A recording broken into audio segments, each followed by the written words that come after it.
My love for summer doesn't revolve around partying or drinking as you might expect. It's about nature, warm weather, and the outdoors. When the heat rolls through, I spend more hours outside than inside. It was a warm night in mid-June, a few summers ago when this happened. I was 17 or 18 at the time. For context, there's a massive nature preserve near my house in Redwood, California. When I say massive, I mean it close to 1,000 acres in size. To this day, there are still parts of it I haven't explored. Two of my friends and I agreed to spend a night camping in those woods. Technically, camping there was strictly forbidden and borderline illegal, but we figured there was no chance someone would catch us in this dense forest. We just had to trek as deeply as possible.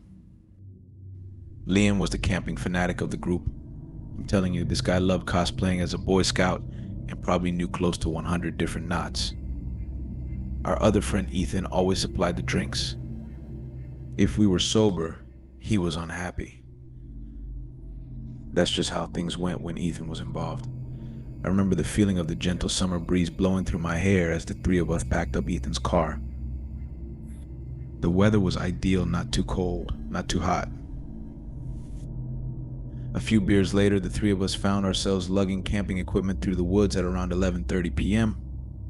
I can't lie, I was feeling the alcohol start to hit me as we marched along. Liam always carried this industrial-grade flashlight with him, so the darkness of the forest wasn't much of an issue. As much as I enjoyed the outdoors, traversing through thick woods at this hour was a bit creepy, even with Liam's flashlight on hand. After close to half an hour straight walking, the three of us found ourselves in a small, flat clearing that was an ideal spot to set up camp.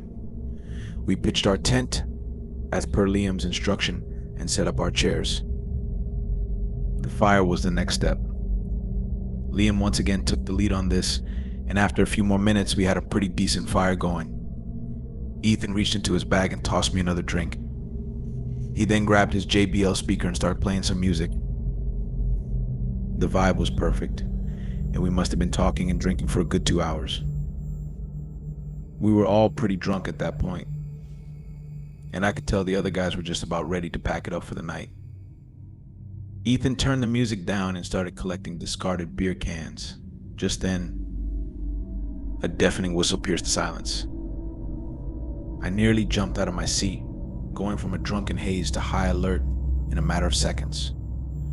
I don't know how to describe it. The whistle was abnormally loud but still sounded distant. Ethan quickly shut the speaker off, and the three of us sat in silence as we exchanged concerned looks. I could feel my heartbeat pounding through my chest. We sat there frozen in place for what seemed like forever, listening intently to our surroundings, but there was nothing. It almost seemed quieter now than it had when we first got there, eerily quiet, not even the normal woodland sounds you come to anticipate. I replayed the whistle in my mind. It definitely wasn't an animal noise. The best way I can describe it is a standard whistle you would hear at a ballpark. Liam finally broke the silence, quietly urging us to pack up and leave. Ethan and I disagreed with that plan, though. We might risk encountering whoever made the noise, which I was beyond terrified of.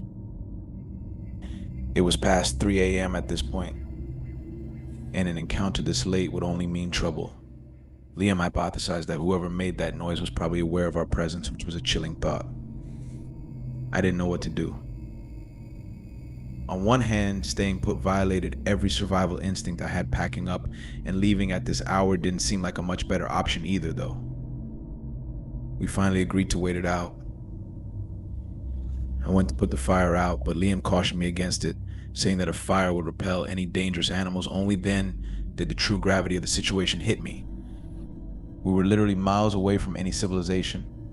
It was 3 a.m., and there was an unknown entity somewhere in the darkness. Another 10 minutes or so passed, and we had resumed talking, but at a much lower volume with no music. I don't think any of us felt safe going to sleep just yet, though. Then, out of the corner of my eye, I saw it. Something small flew over Ethan's shoulder and landed directly in the fire. It was a firecracker. I screamed bloody murder as it started sparkling in the fire, and Liam cursed as he sprung up out of his chair and bolted into the darkness. Ethan and I scrambled to follow, leaving all of our stuff behind. We caught up with Liam, whose flashlight was beaming wildly through the woods as he frantically sprinted. We ran until we couldn't anymore, and Ethan keeled over and threw up. Liam shut the light off, and the three of us stood there panting, trying to figure out if we were being followed. To my surprise, it didn't seem like anyone was following us. I don't think I've ever been so afraid. Why in the world would someone have done that? We needed to figure out what to do. Ethan wanted to just find our way out of the woods and never come back, but Liam was reluctant to leave all of his camping gear behind. Plus, he reminded us the fire was still active. I was dumbfounded. How could he be concerned with forest fires after what had just happened? Eventually, I agreed with Liam that we should at least check on the site. After all, no one had actually chased us, so there was a slight possibility that whoever threw that firecracker was just playing a cruel prank. Liam was a navigational expert and was actually able to retrace our steps. I could make out the glow of the fire as we quietly approached. Before I could get any closer, though, Ethan put a hand in front of me and pointed with a horrified look on his face. I strained my eyes to make out the sight in the distance. What I saw is probably the most terrifying thing I'd ever laid eyes on. There were 3 people sitting motionlessly in our chairs like statues. The one whose face I could see looked lifeless, and his mouth was hung open. I was afraid to move. What were they even doing? They weren't talking. This was not normal. The 3 of us watched for a little while longer before deciding to back off. We turned to leave, but Ethan's foot clipped a rock, causing him to curse in frustration. Within seconds, the glow from the fire abruptly went dark, as if it had been covered with a cloak. It was freakishly fast. We didn't stick around another second. We again sprinted away from the site, but this time we could hear footsteps crashing behind us, but we didn't stop this time. We bolted out of the woods and ran all the way to Ethan's car. By some miracle, we weren't followed out of the woods. None of us spoke on the drive back, each of us lost in our thoughts. The next day, Liam insisted we return to the site in the daylight to collect his belongings. Ethan wanted nothing to do with that, but I agreed to accompany Liam. After some searching, we eventually found the site, which looked mostly untouched. That is, until we got a little closer and noticed a putrid smell coming from Liam's tent. He unzipped it, and we found a goat's head. It was beyond explanation and truly sickening. I took the hint and haven't been back to that preserve since.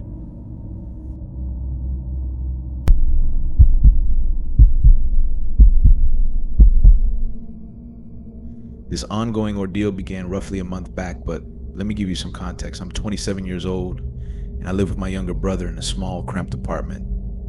Our family has never been well off, and most of the money I earn goes towards keeping our modest household afloat. Our relationship isn't perfect.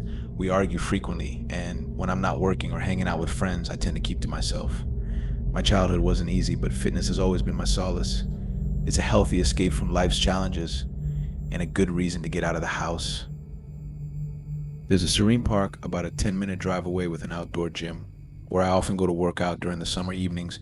It overlooks the downtown area, making it a perfect spot to unwind. One particularly hot night, I slipped out while my brother and I were bickering. The park was empty as usual at that late hour, and I began my workout routine under the dim glow of the streetlights. Midway through my set, an inexplicable feeling made me turn around. Standing uncomfortably close was a tall, disheveled man. Startled, I jumped back, and he let out a loud laugh, apologizing for startling me. He explained he lived nearby and had noticed me working out. Despite my discomfort, I politely declined his request for lessons and resumed my workout, his unsettling presence lingering in the back of my mind. Just as I finished the set, he uttered my full name, sending chills down my spine. I hurriedly left, feeling his gaze on me until I reached my car. On the way home, I tried to shake off the unnerving encounter, but it haunted me. The next morning, I found an unmarked envelope at my door. Inside were 10 photos of me, taken without my knowledge, some at the park, others disturbingly closer to home, even one through my bedroom window. Shocked and terrified, I took the photos to the police, who assured me they would investigate. Since then, I've been on edge. There have been knocks on my door late at night, and even a creepy note left on my car. The police promised a stalker investigation, but progress has been slow. Meanwhile, my brother and I are searching for a safer place to live despite our financial constraints.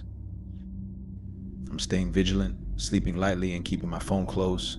It's a surreal and unsettling experience, and I hope for a resolution soon. Each night, I find it harder to relax, my mind racing with questions about who this person is and what they want. I've taken precautions like varying my routines and being more cautious about my surroundings, but the fear lingers. I'll keep you updated if anything else unfolds.